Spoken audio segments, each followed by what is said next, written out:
Hello everybody and welcome to Tiger Tales, a place where you'll find stories and fanfictions written and read to you by your host, me, Tai Tiger. But today, I bring you something different, something extraordinary. I've had the pleasure of being a part of the Three Ranger Bros, which is myself, Tai Tiger, and Cosplay Dude 637, and Mark the Red Cornish Ranger.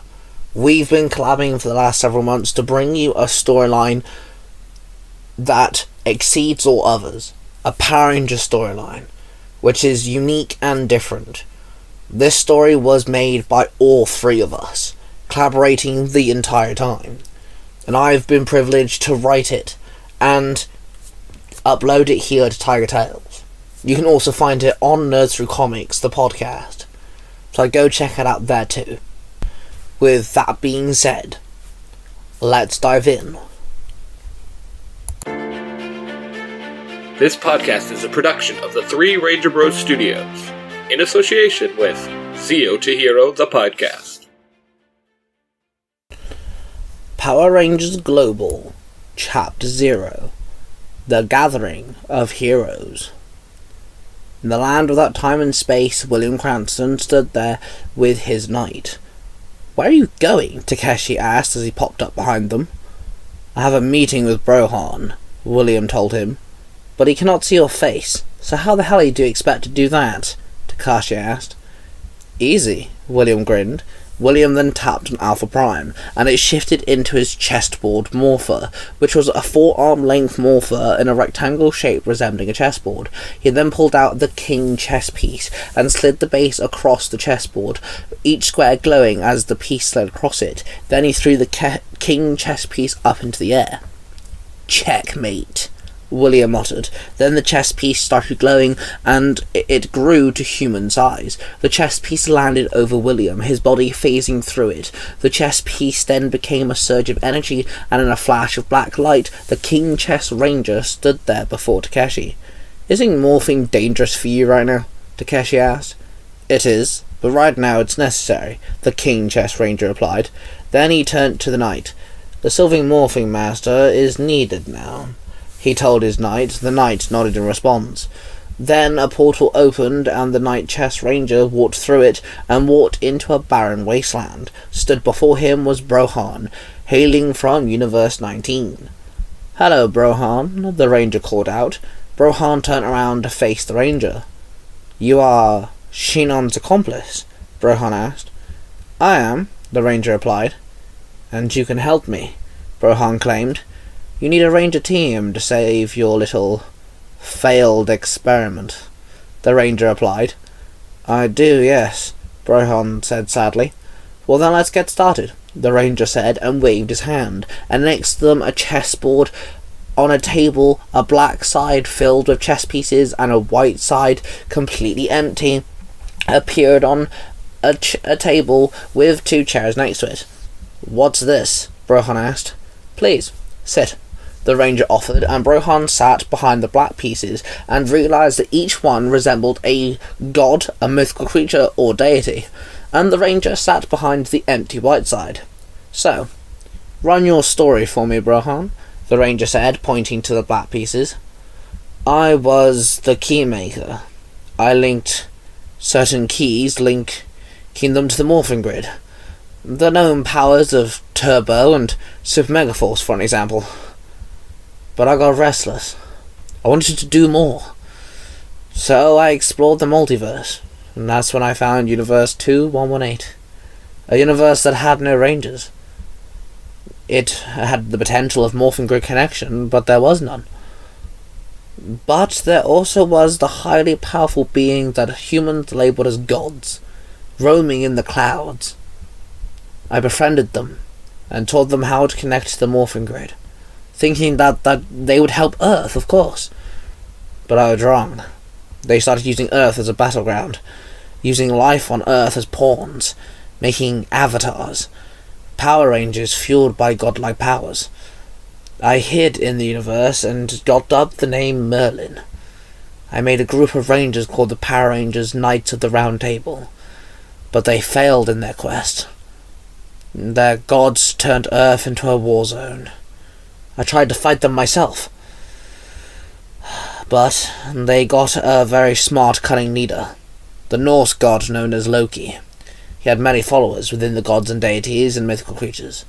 He then worked with Morgana, who beat me in combat, and brainwashed me, turned me into Negalord. And now, with that all being over, thankfully, I'm here asking for help, Brohan explained with a sorrow look painted all over his face. And of course, to beat the Morphin Grid, we need the Morphin Grid, the Ranger proclaimed. Yes, my sister tells me you already have a team for me, Brohan told him. I do. Let me introduce them to you.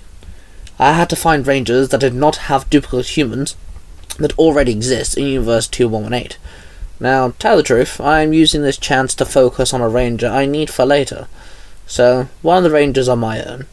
I gathered a group of Rangers for you, and as we speak, my servant is collecting them, the Ranger explained. Then he pulled out a chess piece, white, with a black and white flag, the Cornish flag, hailing on top of it. This is Mark, the Red Cornish Ranger, from Universe 20. For the last while, he's been hopping from universe to universe, chasing down the one called Nethys, the Royal Blue Ranger, who turns out is Loki's new lackey, the Ranger explained and placed the chess piece down on the white side.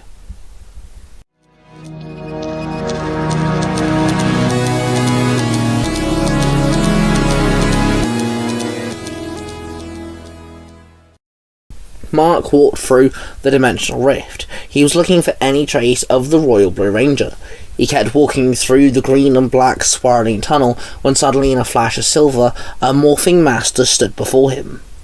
You're the Silver Morphing Master? Mark blurted.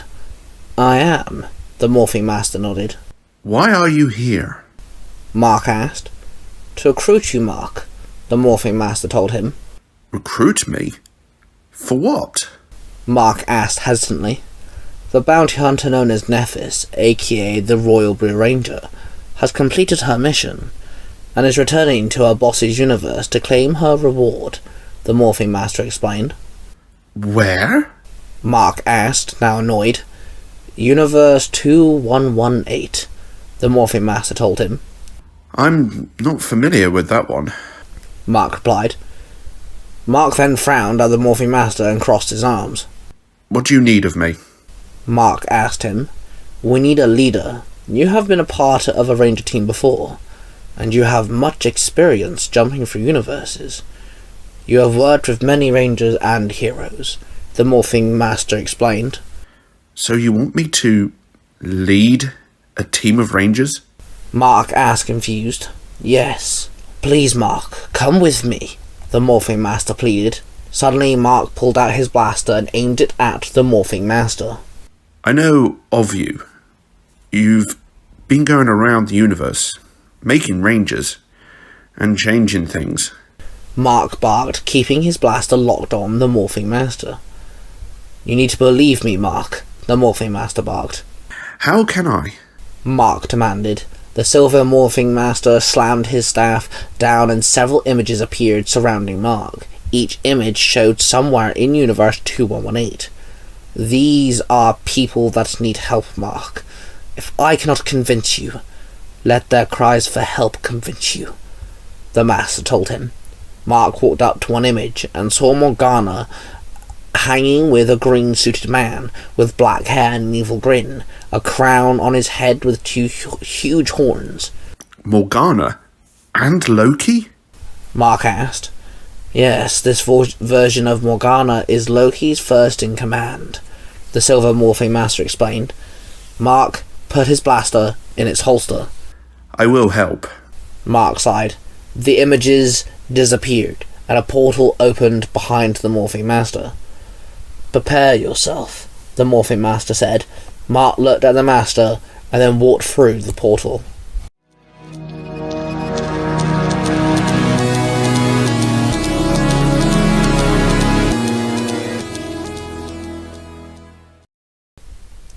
Brohan watched as the ranger pulled out a second white chess piece with a Viking helmet on it.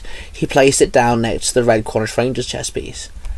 Next is Elias, from Universe 0.0x, the ranger told him. Brohan raised an eyebrow in confusion. A universe where all this power, the struggle, the good, the bad, the morphing grid, Power Rangers, Lord Zed,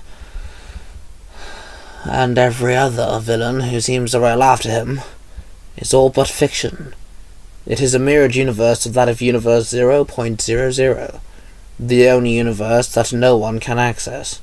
But Universe 0.0x works just as well. I actually retrieved this ranger a little while ago, the ranger explained.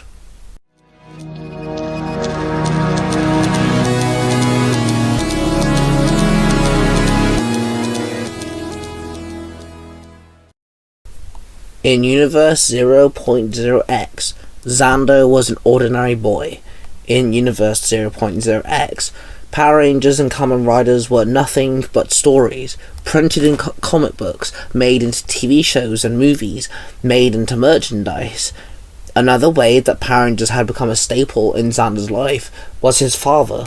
Willie was a fanfiction writer who made Power Ranger fanfictions and recorded himself reading the chapters and uploaded them onto the internet, making his fanfictions into audio dramas for people to listen to. Xander featured in these stories, as himself, in the story called Power Ranger Cyberforce. Xander sat there playing on his newly built PC when suddenly a portal opened in the middle of his room, and a man walked out. What the hell? Xander called out. He dropped to the floor and scurried in the corner, covering his face in his arms, hiding away, scared. "What are you doing?" the figure asked him. Are you not here to harvest my organs? Xander barked through his arms. "No, I'm here to recruit you. You're an important Power Ranger in an important mission," the figure told him. What are you on about? Power Rangers don't exist. Xander said in disbelief. "Oh, you silly child," the figure chuckled. The figure walked over to Xander's table and picked up his discarded homework. "Wait, is your name Xander?" the figure asked. Yes? Xander mumbled. The figure turned around, turning his back to Xander. "I cannot have another Xander. We're about to have two. I have to deal with one of them more than the other, but still, if my plans go to plan, God damn it, I should not hinder the course of their reality, but I cannot have another reminder of my own Xander. If I do, I'm going to have to blow up a rock platform or something. It's bad enough there's a Xander already in verse 19, the figure mumbled to himself. Xander climbed to his feet and slowly gazed at the figure, mumbling to himself in his bedroom. Dude, you okay? Xander asked. The figure turned around and stared dead into Xander's eyes. What? Xander asked. "I'm afraid I have to change the course of things. I do apologize for this," the figure told him. Then Xander watched the figure as his eyes turned all white, and suddenly everything started to shake, and then everything turned black. In Universe 0.0x, Elias was an ordinary boy. In Universe 0.0x, the Power Rangers and Kamen Riders were nothing but stories, printed in comic books, made into TV shows and movies, made into merchandise. Another way that Power Rangers had become a staple in Elias's life was his father, Willie. He was a fanfiction writer who made Power Ranger fanfictions and recorded himself reading the chapters and uploaded them into the internet, making his fanfictions into audio dramas that people could listen to. Elias featured in these stories, as himself, in a story called Power Rangers Cyberforce. Elias sat there playing on his newly built PC when suddenly a portal opened in the middle of his room, and a man walked out. What the hell? Elias called out. He dropped to the floor and scurried in the corner, covering his face with his arms, hiding away, scared. "Yes, my name is William Cranston, and I'm here to recruit you to join a team of Power Rangers," the figure told him. Elias stood up and faced William. I've always wanted to be a ranger. Elias grinned. William gave Elias an evil smile, then placed a finger on his forehead, and Elias fainted. For a few weeks, Elias would watch his body move. In a Power Ranger suit, his body and voice moving without any consent. He watched his body become William's servant for a few weeks, making monsters for Universe 113, helping villains in Universe 20, Universe 19, and Universe 91. Elias got used to watching his body do all the work, and him watching it like a movie, on a repeated routine. Then one day, it all changed. Elias woke up, and could flex his fingers, move his shoulders, turn his head. He could move on his own merit. He breathed oxygen on his own, and then, eventually, he looked up to see the knight, William's other lackey, stood before him. Why am I here in a dimensional tunnel? Elias asked as he looked around at the blue tunnel. It is time for you to join your team, Elias, the knight told him. Finally! Elias muttered, taking his first steps by himself for the first time in what felt like forever. This is for you, the knight said, and waved his hand, and suddenly his ranger suit changed. He was now a bright blue colour. He had Viking horns. He had a fur patch over his shoulders. His suit was slightly more bulky than before. He was holding a huge sword and shield. He stood there and faced the knight. Power down! He called out and then demorphed. Then Elias noticed a new crystal necklace around his neck as he held it in his hands. What's with the new jewelry? Elias asked, confused. That contains your new morpher, the knight explained. Interesting choice. Elias muttered. It is a sleeping state, put it lightly. You don't want to walk around carrying a gigantic sword and shield now, do we? The knight asked. Sword and shield? Elias asked with a grin. We do not have time for this. It is time for you to meet your team. Now hurry along, the knight told him and opened a portal. Elias took a deep breath and walked through his portal, about to meet his team, which he had only ever read about in fanfictions.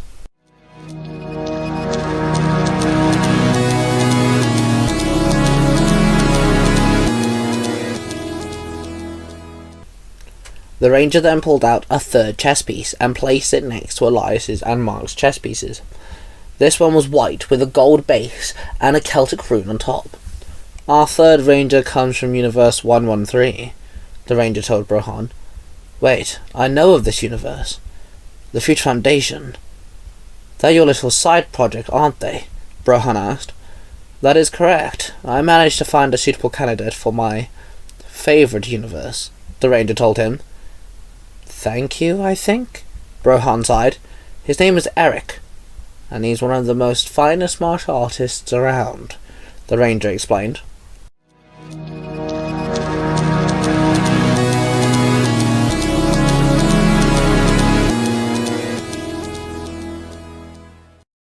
Eric stood there in his dojo, with his hand out, offering it to Dante Securus, who was lying on the floor. Dante grabbed his hand, and he was pulled up onto his feet. And that is how you screw up that move. Eric chuckled. I think I got it, Dante muttered. So, when you beat this guy, you can thank me for aiding the Future Foundation Rangers, right? Eric mocked. Ha ha. But yeah, thank you, man. Dante grinned. Dante collected his belongings, then stood by the door. Thank you, honestly, for teaching me that move. I'm definitely now gonna beat this thing, Dante grinned. No worries, man. Not every day you get to help the Power Rangers, Eric said. The two boys hugged. It was good seeing you, man. You've done well for yourself, Dante said, looking around Eric's dojo. Thanks, man. If you ever need any help again, you know where I am. Eric replied. He led Dante outside and walked onto the driveway. Well, if you ever find yourself in Summer City, don't be a stranger, okay? I know the team would want to meet you, Dante replied. They fist bumped each other, then Dante gestured Eric to step back. Eric took 2 steps back, then Dante pressed his watch and teleported away. Eric then walked back into the dojo and found the knight stood in the centre of the room. The Silver Morphing Master glared at Eric. It has been a week, Eric, the Silver Morphin Master told him. Yeah, and you knew Dante was coming, didn't you? Eric snapped. I did. I thought I'd let his appearance make my point, the knight told him. Eric took a deep breath. You were right. Dante can handle Lusicon, and with Xander going off recruiting other rangers, I ain't needed here. Eric told the knight. I did tell you, Eric. You can come with me now to Universe 2118 and be a part of something greater, where your talents are needed, the knight said. Fine, give it here. Eric muttered and held out his palm. The knight placed a small silver ring with a green Celtic rune on it in his palm. Eric picked it up and slotted the ring on his finger. Now what? Eric sighed. The knight opened a portal and gestured Eric to follow. Eric looked around the room at the dojo that he spent the last 3 years building from the ground up. Guess this can wait for a while. Eric sighed, then he walked through the portal.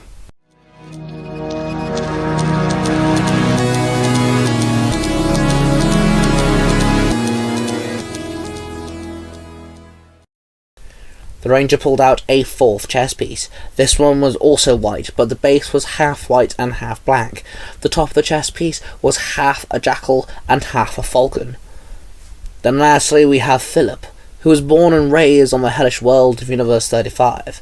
Lucky for you, he was raised in their version of Egypt, a place he'll know well, the ranger explained and placed the 4th chess piece with the other 3.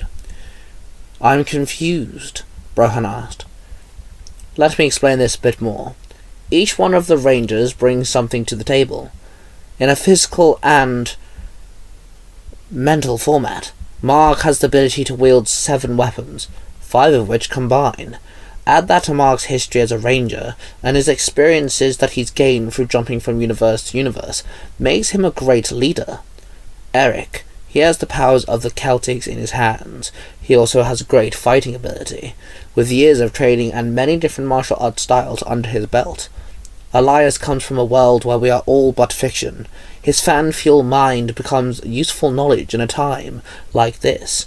Plus he wields the strength of a Viking, the ranger explained. And this one? Brohan asked, pointing to the 4th chess piece. Well, he comes from a universe where life is dictated, and it's survive or die. He has great survival instincts, which I believe will come in handy.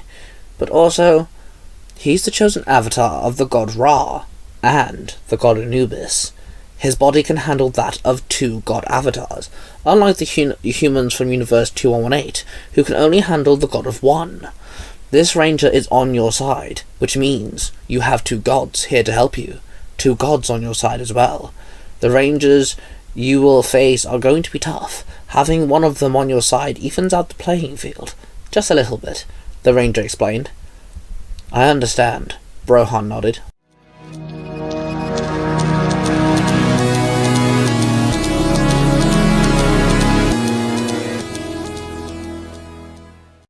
Philip walked through the desert, leaving his life behind him. Egypt, nothing but a small dot in the desert sun way back behind him. Beside him was Ra, the god of the sun, and Anubis next him, the god of the afterlife. Walking slowly, they dragged their feet through the sand. You know we need to get home, Anubis barked. I know this, you keep saying it, I don't know why. You know what? Don't even know what you want me to do here. I'm nobody. I keep repeating myself, Philip growled back. You must remember, humans are almost worthless. Ra butted in. Hey, what did we agree on? Philip asked. If you're going to be our avatar, then we don't mock you. Ra sighed. Uh-huh, thank you, Philip snapped, pointing his fingers at the 8-foot-tall falcon-headed god. Suddenly, a portal opened behind them, and the human and 2 gods spun around to face the being walking out of it. Hello, Philip, a knight said as he walked out. And who are you?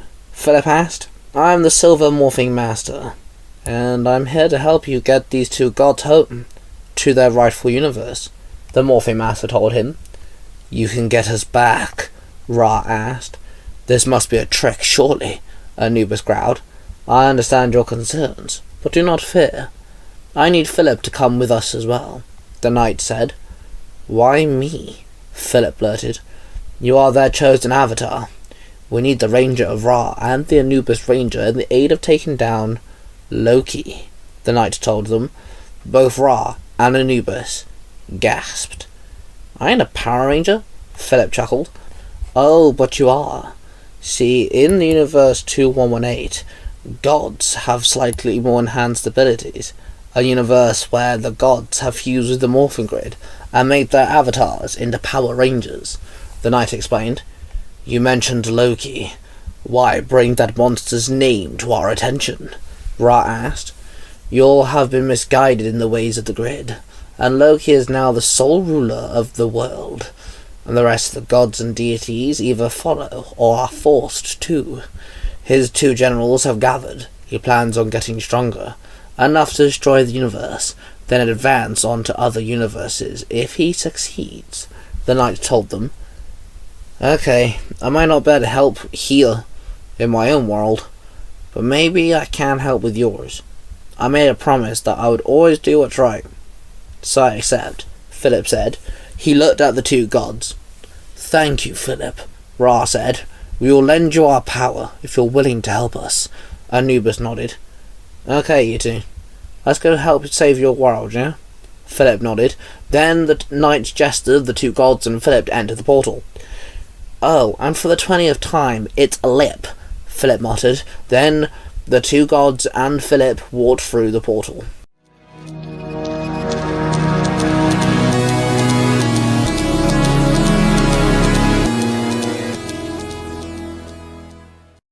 Brohan looked at the chest pieces. I was promised a team of 5, Brohan said confused. Ah yes, your Pink Ranger. You're gonna have to wait for that one, the Ranger said, pulling out a 5th chess piece and placing it on the table next to the chessboard. Her time is soon, but the boys must be introduced to one another, and deal with a threat or 2 first, the Ranger explained. Okay, so I have my team. What do I do? Brohan asked. You know what you must do, the Ranger replied. I must be their mentor, Brohan sighed. Yes, I already have that covered. You have taken many names, Brohan, many forms, many faces. You once again will need a human form. I've made a life for you. Luckily these villains cannot see through my universe alterations. I've made you the owner of a great Egyptian library and museum of ancient history. Your assistant will run the museum side, whilst you take care of the library. That is your, air quote, cover story, the Ranger explained. I think I'm ready to go home now. Thank you, Brohan said. Don't thank me just yet, Brohan, the Ranger said sternly. Okay, now what do I do? Brohan asked. Close your eyes, Brohan. Close your eyes, the Ranger commanded. Brohan closed his eyes and took a deep breath. Now open them, the Ranger whispered. Brohan opened his eyes and he saw he was sat in a huge library. A gigantic library, with books and scrolls towering over him. He stood up and walked over to the mirror on the wall. He saw himself. He had a form of an older gentleman with a bed of white hair that trailed into a thick white beard. He wore a pair of glasses and wore a nice old brown suit. Brohan walked around the library, then walked through a massive huge arched doorway which led into the museum part of the building. He looked at all the exhibits. He scrolled through the artifacts and monuments. He then kept reading information about said artifacts and monuments. Then suddenly he heard screaming coming from outside. He bolted out of the door and looked down the gigantic stone steps that led up to the building. He looked down to see a bunch of mummies walking around terrorizing people with some form of blasters strapped to their arms, blasting green energy all over the place. Suddenly, 4 portals opened at the same time. 4 men walked out of the portals. Brohan saw the 4 of them drop into the fighting stances. Brohan knew this was Mark, Elias, Eric, and Philip. This was the start of his Ranger team. The start of righting the wrongs that he made. The start of saving Earth. The start of clearing Universe 2118. The start of Power Rangers Global. This podcast is a production of the Three Ranger Bros Studios, in association with CO to Hero, the podcast. Mark the Red Cornish Ranger was created and voiced by Mark the Red Cornish Ranger, who runs the Nerds Through Comics podcast, where he adapts comic books into audio dramas, also writes his own original content. You can also find this chapter on there as well. Eric was voiced by Cosplay Dude 637, who has two podcasts, Storytime with Cosplay Dude 637 and Power Rangers Universe 19, where he uploads different storylines on both. And of course, we have Elias, who's voiced by Xander, aka Cosplay Sun 637.